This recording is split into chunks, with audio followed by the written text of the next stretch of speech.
माँ सरस्वती को प्रणाम करता हूँ, आप सबकी पावन उपस्थिति को प्रणाम करता हूँ, बाबूजी की स्मृतियों को प्रणाम करता हूँ। मैं ज़्यादा देर तक आप लोगों के प्राण नहीं पीऊँगा। जिस तरह की आप कविताएं अभी तक सुन रहे हैं वो उनसे मेरा कोई वास्ता है नहीं, और मुझसे उम्मीद भी मत करना। कार्यक्रम काफ़ी ऊंचाई पर चला गया है, मैं इसे थोड़ा नीचे लाना चाहता हूँ। थोड़ा हंस लीजिए, मुस्कुरा लीजिए। डॉक्टर कुमार विश्वास मेरे बड़े भाई हैं, बहुत प्रेम करते हैं, और क्या शानदार उन्होंने मेरा परिचय दिया। वही प्रेम है मेरा और इनका जो आजकल इनका केजरीवाल के साथ चल रहा है।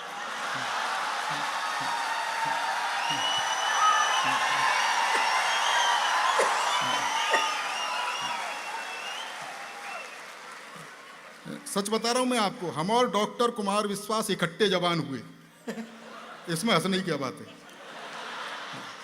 हम और डॉक्टर कुमार विश्वास इकट्ठे जवान हुए, वो बात अलग है कि ये जवान हो गए और मैं इकट्ठा। 17-18 देशों की यात्राएं मैंने इनके साथ की हैं, कई देशों में मुझे ले गए हैं। और प्रेम करते हैं इसलिए ले जाते हैं ऐसा नहीं है, वहां से इज्जत बचा के मैं ही लाता हूं। हाँ भाई, किसी भी देश में हम जब बाहर जाते हैं, इमिग्रेशन से बाहर निकलते हैं, तो भाई कविता और ज्ञान तो आदमी बाद में सुनेगा, पहले कद काठ ही देखता है। जैसे ये बाहर निकलते हैं, विदेशी ने देखते हैं और कहते हैं भारत में भुखमरी है। बाद में मैं निकलता हूं तो समझ जाते हैं क्यों है। बहुत अच्छे। आजकल इनको Y+ श्रेणी की सुरक्षा मिली हुई है, तमाम VIP व्यवस्था इनके साथ साथ मुझे भी मिल जाती हैं। वो कमांडो आ जाते हैं भीड़ से बचाने के लिए, घेरा बनाओ घेरा बनाओ, मेरे पास भी जाते हैं घेरा बनाओ घेरा बनाओ। मैंने कहा भैया इनका बनाओ, मेरा तो बना हुआ है।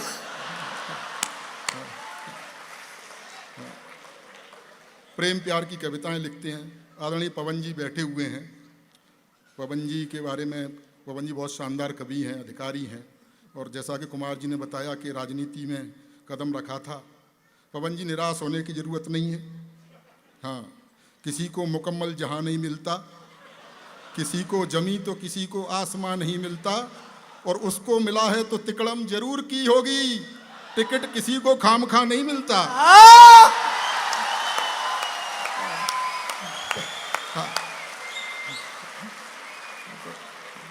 इन चक्करों में पढ़ने की जरूरत नहीं। शेरो शायरी देखो, गजल वजल के चक्कर में मैं पढ़ता नहीं हूँ।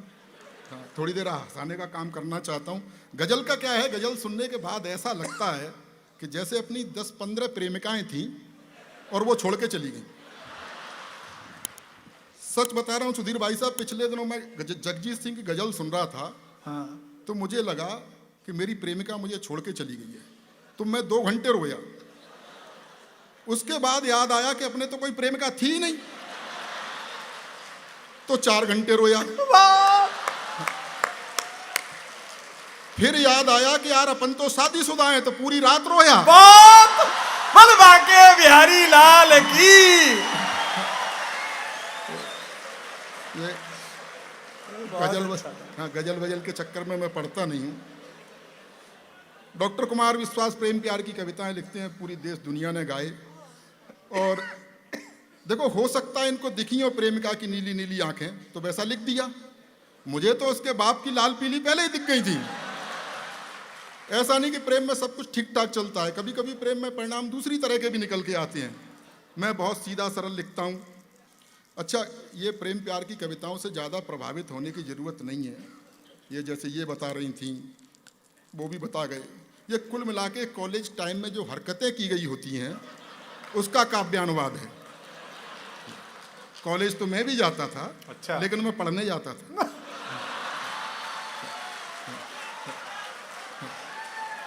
हाँ, प्रयास मैंने भी किए कि कोई प्रेमिका हो, पर कभी कभी परिणाम कैसे निकलते हैं, बहुत सीधा सरल लिखता हूँ। मेरा मानना यह है कि बहुत कठिन शब्दों के जोड़ने से कविता नहीं होती। बहुत से कवि आते हैं, बहुत कठिन कठिन शब्दों का प्रयोग करते हैं, चिल्ला के सुना देते हैं, आप डर के मारे ताली बजाते हो।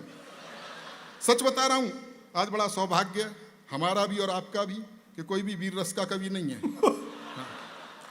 वरना अच्छा तर्क कुछ होता नहीं है वीर रस के कवियों पे, भावुक हो जाते हैं। पिछले दिनों एक कवि कहता था पाकिस्तान तेरी छाती पर इंच इंच पर तिरंगा गाड़ देंगे। मैंने कहा भाई इसमें थोड़ा गैप कर ले, भाई इंच इंच पर गाड़ने के लिए निकलेगा कहां से। मैं बहुत सीधा सरल लिखता हूं, आनंद लीजिएगा, मैंने भी प्रयास किए। अखियां लड़ गई, वाह वाह नहीं परिणाम सुनो। अखियां लड़ गई, एक पल्ले पड़ गई, बात बढ़ गई, दिमाग को चढ़ गई, मेरी जिंदगी में एक कहानी और गढ़ गई। इजहार किया तो 3-4 जड़ गई, महीनों की आशिकी मिनटों में झड़ गई।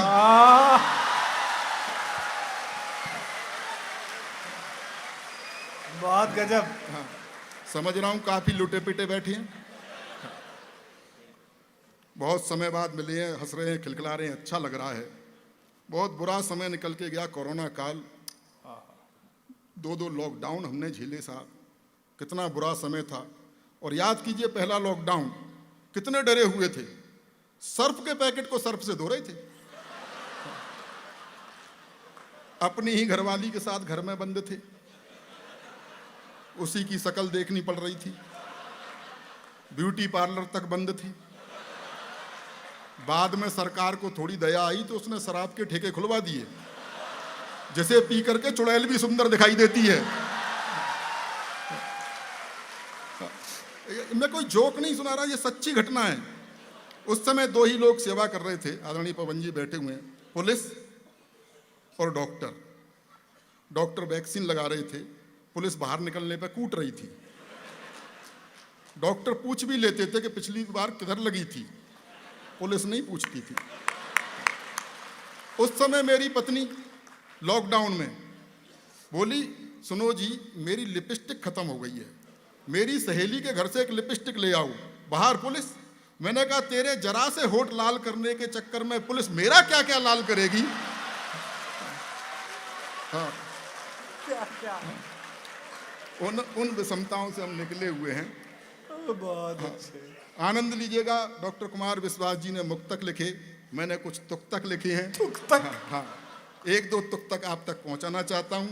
इन्होंने लिखा, मोहब्बत सिर्फ एहसासों की पावन सी कहानी है, कभी कबीरा दीवाना था, कभी मीरा दीवानी है। मैंने कहा करके देखो मोहब्बत है क्या। हाँ।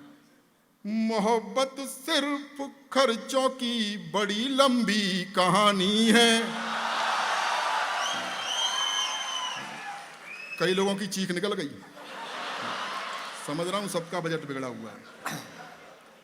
मोहब्बत सिर्फ खर्चों की बड़ी लंबी कहानी है, कभी पिक्चर दिखानी है, कभी साड़ी दिलानी है।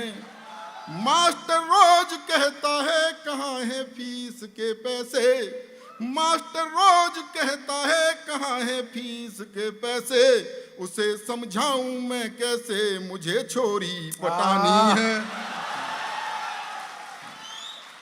वाह वाह, शायरी के पार की लोग हो आप। एक तुक और सुन लीजिए कि किसी कमनीय कन्या का कहीं पर दीद हो जाए, किसी कमनीय कन्या का कहीं पर दीद हो जाए, संभव है नहीं उस पल सभी की ईद हो जाए। एंटी रोमियो स्क्वाड वाले घूमते हैं अब, एंटी रोमियो स्क्वाड वाले घूमते हैं अब, न जाने कब कहां पर आपकी बकरीद हो जाए। एक तुक तक और सुन लीजिए। युवा पीढ़ी के लोग बैठे हैं, कुछ लोग जोड़े से आए हैं और हंस भी रहे हैं। अब जिनकी हो गई है उनका तो मैं क्या कर सकता हूं। विवाहित भारतीय विवाहित महिला की पहचान होती है कि उसके गले में मंगलसूत्र यहाँ तक लटका होता है। विवाहित पुरुष की भी पहचान होती है, उसकी गर्दन यहाँ तक लटकी होती है। लेकिन जो बचे हुए हैं, एक तुक तक सुन लीजिए और आनंद लीजिए। हाँ भाई। ये बीवी तो मुसीबत की ही लेकर आएगी आंधी। अच्छा। ये बीवी तो, मैं तो झेल रहा हूं, आप भी झेल ही रहे होंगे। ये बीवी तो मुसीबत की ही लेकर आएगी आंधी, गुलामी में ही जियोगे न कुछ कर पाएंगे गांधी। अरे कुछ सीख लो अपने बड़े सलमान भाई से, अरे कुछ सीख लो अपने बड़े सलमान भाई से, दूध बाजार का पीते रहे पर भैंस ना बांधी। बहुत बढ़िया।